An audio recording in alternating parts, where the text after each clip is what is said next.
الحمدللہ وحدہ والصلاة والسلام علی من لا نبی بعدہ فاعوذ باللہ من الشیطان الرجیم بسم اللہ الرحمن الرحیم۔ عزیز بھائیوں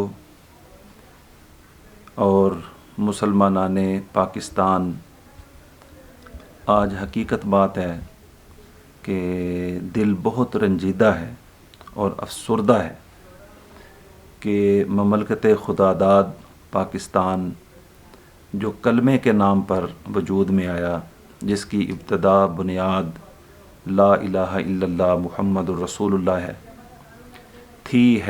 اور انشاءاللہ رہے گی، لیکن دکھ اس وقت ہوا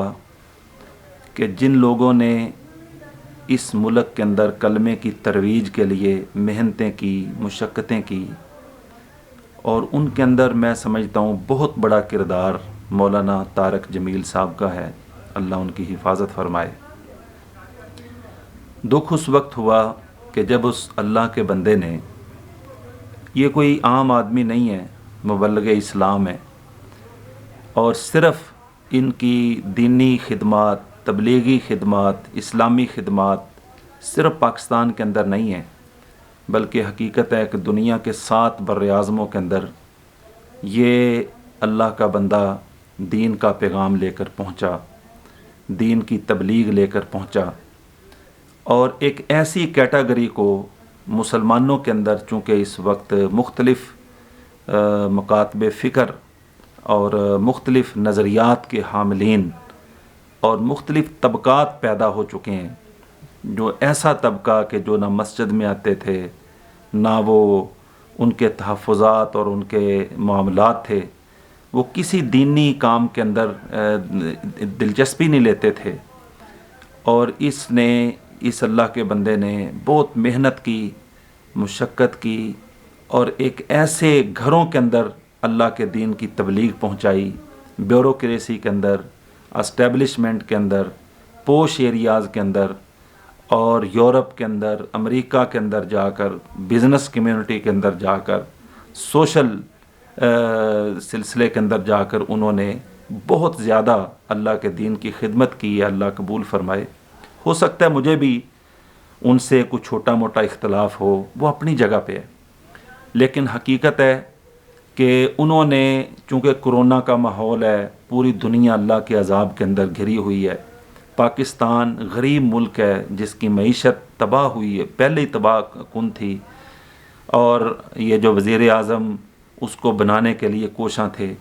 حکومت اس کو بہتری کی طرف لانے کے لیے کوشاں تھی، لیکن اس وقت پورا ملک لاک ڈاؤن کی کیفیت کے اندر ہے۔ ایک طرف کرونا کا عذاب ہے، دوسری طرف جو ہے نا وہ لوگوں کی غربت زبوں حالی ہے، تو انہوں نے اس پس منظر کے اندر دعائیہ کلمات کے اندر یہ کہہ دیا کہ یا اللہ ہمارے یہ گناہ ہیں، یا اللہ ہمارے اندر جھوٹ بہت ہے، ہمارے اندر فراڈ بہت ہے، ہمارے اندر یہ گناہ ہیں۔ انہوں نے گناہوں کو لوکیٹ کیا، اور ایک ایسا طبقہ، ایسے طبقے کو انہوں نے بات بھی کر دی کہ جن کے، چونکہ ایک عام بندہ جب جھوٹ بولتا ہے تو اس کا گناہ اس کا جھوٹ اس کے گھر کی 4 دیواری تک رہتا ہے،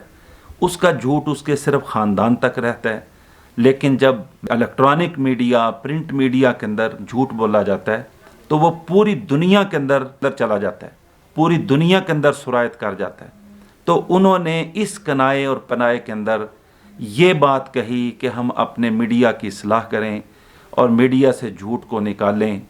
اور حقیقت بات ہے کہ جن لوگوں کو ان کی اس دعا کی تکلیف ہوئی، بڑے افسوس کی بات ہے، دعا ہوتی وہ ہے کہ جب اللہ کے سامنے اپنے گناہوں کا، اپنی قوم کے گناہوں کا اقبال کریں، کنفیس کریں، جرم کا اعتراف کریں۔ نبی کریم صلی اللہ علیہ وسلم نے ہمیں یہی سکھایا ہے کہ ابو بذنبی فاغفر لی، سید الاستغفار کے اندر، کہ یا اللہ میں اپنے گناہوں کا کنفیس کرتا ہوں، اقبال کرتا ہوں، اقرار کرتا ہوں، فاغفر لی، یا اللہ تو مجھے معاف کر دے۔ نبیوں کی دعائیں بھی یہیں ہیں، لا الہ الا انت سبحانک انی کنت من الظالمین، یا اللہ ہم نے ظلم کیا تو معاف کر دے۔ اور ہر قوم نے اللہ سے یہی دعائیں کی ہیں، پہلے اپنے گناہوں کا اعتراف کیا ہے، پھر جا کر اللہ سے دعائیں مانگی. تو انہوں نے پوری دنیا عذاب کے اندر ہے, پوری دنیا ابتلا کے اندر ہے, پوری دنیا کے اندر ہلچل ہے, انہوں نے تبلیغی انداز میں احسن طریقے سے جو بات کی. حقیقت ہے کہ وہ لوگ جن کے دلوں میں پاکستان کا نظریہ کھٹکتا ہے, جن کے دلوں میں لا الہ الا اللہ دستک ابھی تک نہیں دے رہا, اور جن کے لفافہ جو صحافت ہے وہ متاثر ہوتی ہے, جو پاکستان کے اندر معروف ہیں, جو اس جھوٹ کے پرائے اور کنایوں کے اندر باتیں اور زہر اور سرایت کرتے ہیں نظریات کے خلاف, ان کو سخت تکلیف ہوئی. اور حتیٰ کہ پورے میڈیا کے ان لابنگ نے, میں سمجھتا ہوں, ایک ان کو اس حد تک مجبور کیا کہ اس اللہ کے ولی کو, دین کے علمبردار کو, تبلیغ کے علمبردار کو, اور ایک تبلیغی قافلہ کے سالار کو, لا الہ الا اللہ کی علامت کو انہوں نے میڈیا پر لا کر بلیک میل کر کے انہوں نے کہا کہ یا معافی مانگو یا اس کے علاوہ آپ کا کوئی چارہ نہیں. حقیقت ہے کہ ان کے کانپتے ہوئے ہونٹ جو معافی مانگ رہے تھے ان فاسق و فاجر لوگوں سے, اور بلیک میلنگ کے اندر آ کر معافی مانگ رہے تھے, یقین کریں کہ مجھے ڈر ہے کہ ان کی معافی سے اللہ کا عرش نہ ہل گیا ہو, اللہ آسمانوں پر ناراض نہ ہو گیا ہو. تو میں اپنے تمام مسلمان بھائیوں سے اپیل کرتا ہوں کہ مولانا طارق جمیل صاحب نے جن سے معافی مانگی ہے وہ اپنی اصلاح نہیں کریں گے, وہ پیشہ ور لوگ ہیں, وہ جھوٹ ان کا وتیرہ بن چکا ہے, ان کا بزنس جھوٹ پہ اوپر مبنی ہے. تو وہ تو اللہ سے معافی نہیں مانگیں گے, لیکن شاید ہمارے گناہوں کی وجہ سے ان کو یہاں تک معافی مانگنا پڑی کہ نہیں میں نے معافی مانگتا ہوں, یہ کرتا ہوں. انہوں نے جس طرح معافی مانگی, حقیقت ہے کہ دل کانپ رہے تھے کہ کیا پاکستان کے اندر اب کوئی حق کی بات نہیں کر سکتا, کیا پاکستان کے اندر کوئی سچ کا لمبردار نہیں بن سکتا, کیا پاکستان کے اندر کوئی گناہ کا اعتراف نہیں کر سکتا, کیا پاکستان کے اندر پاکستان کے میڈیا کی کوئی اصلاح نہیں کرے گا. اگر یہ علماء اصلاح نہیں کریں گے تو کون اصلاح کرے گا. تو میں مولانا طارق جمیل صاحب سے اور ان کے رفقا کو سلام پیش کرتا ہوں, ان کی دعا کو سلام پیش کرتا ہوں. اور جو انہوں نے میڈیا سے معافی مانگی ہے, حقیقت بات ہے میں اللہ سے معافی مانگتا ہوں کہ انہوں نے کس مجبوری کے تحت ان سے معافی مانگی ہوگی, اور کیا ان کے دل کے اندر جو ہے نا اس وقت اللہ سے دعائیں اٹھتی ہوں گی اور ندا اور صدا اٹھتی ہوگی. تو یقیناً انشاءاللہ میرا اللہ ان کو عزت دینے والا ہے.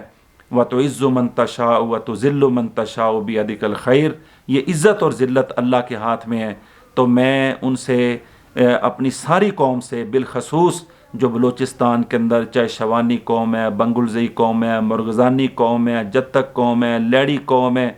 آدو زئی ہیں, اچک زئی ہیں, چاہے کسی نورو زئی ہیں, ممیتر زئی ہیں, کسی قوم سے, پشتون ہیں, بلوچ ہیں, کوئی بھی ہیں,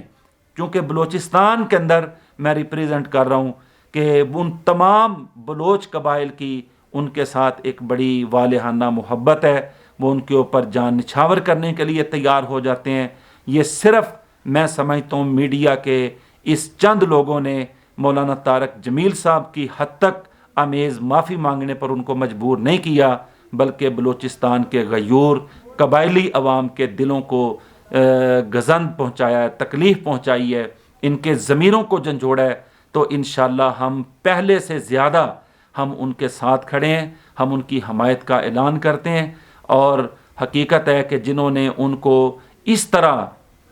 امپوزڈ کر کے, بلیک میل کر کے معافی مانگنے پر مجبور کیا ہے, میں ان سے اپیل کرتا ہوں کہ وہ اللہ سے معافی مانگیں, اپنے اس گناہ کو اللہ کے سامنے اقرار کریں. اور ہم یہ نہیں کہتے کہ میڈیا کے اوپر آ کر آپ اس کا ازالہ کریں, لیکن مولانا صاحب سے مل کر آپ ان کا جو دل دکھایا ہے ان کا ضرور ازالہ کریں, تاکہ اللہ کا وبال, اللہ کی طرف سے جو وبال ہے, جو عذاب پہلے ہی موجود ہے, کہیں اس کے اندر اضافہ نہ ہو جائے کہ جس ملک کے اندر علماء کی عزت محفوظ نہ ہو, علماء کی عصمت محفوظ نہ ہو. اور میری علماء کرام سے بھی اپیل ہے کہ سیاسی اختلافات کو بالائے طاق رکھ کے, سیاسی اختلافات کو ایک طرف رکھ کے آپس کے احترام کو بھی یقینی بنائیں۔ بہت سارے علماء کرام کو میں دیکھتا ہوں کہ وہ مولانا طارق جمیل صاحب کی بہت زیادہ تضحیق کر رہے ہیں، جو بیجا قسم کی ایک سمجھ سے بالاتر ہے کہ کیوں وہ اس طرح کر رہے ہیں۔ تو اللہ کے لیے ان چیزوں کو چھوڑ کر اپنی صفوں میں اتفاق اور اتحاد پیدا کر کے